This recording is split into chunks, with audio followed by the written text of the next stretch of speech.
ഇതാണ് നമ്മൾ മുമ്പ് കണ്ട ആ മഹത് പുരുഷൻ. വീണ് കിടക്കുന്ന ഒരു റബ്ബറിൽ നിന്ന് 4 ചിരട്ട വെച്ച് വെട്ടുന്ന ആള് പുലിയില്ലയോ? 5 ആക്കിയോ? ആ 5 ചിരട്ട ഒരു മരത്തേൽ. എങ്ങനെയുണ്ട്? എന്തിനാ മരം നിർത്തി വെട്ടുന്നേ? കിടത്തി വെട്ടുന്നില്ലേ ഏറ്റവും ലാഭം അല്ലേ ചേട്ടാ? നിങ്ങളുടെ പേര്?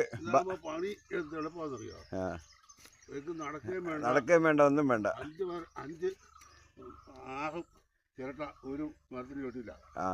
അപ്രോക്സിമേറ്റ് 1 കിലോയുടെ അടുത്ത് കിട്ടും ഒരു വെട്ടില്.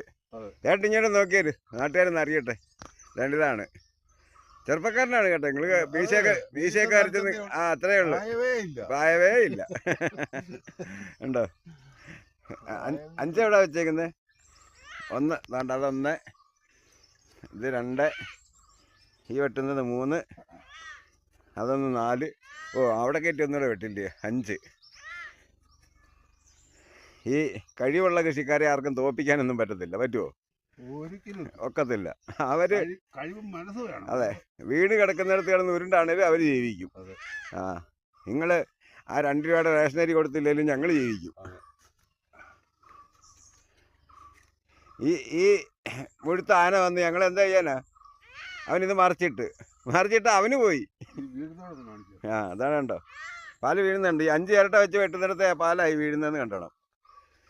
നിങ്ങൾ ഒരു മൂട് അങ്ങോട്ട് നാട്ടി വെച്ചിട്ട് അതിൻ്റെ ചോട്ടിൽ പോയി ഒരു തട്ട് തട്ടിയിട്ട് ഇതുപോലെ പാല് വീഴുവോ?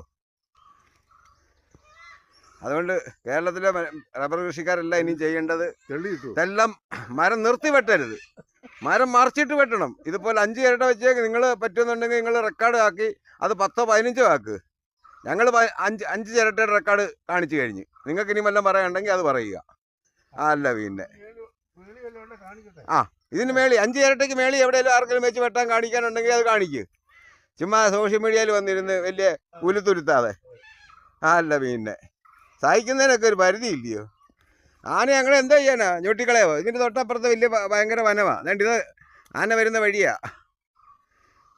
ഇത് അടുത്ത മരം. അതുകൊണ്ട് വേറെ വീണ് കിടക്കുന്ന വെട്ടുന്നുണ്ട്. കണ്ടു പഠിക്ക് മലയാളികൾ.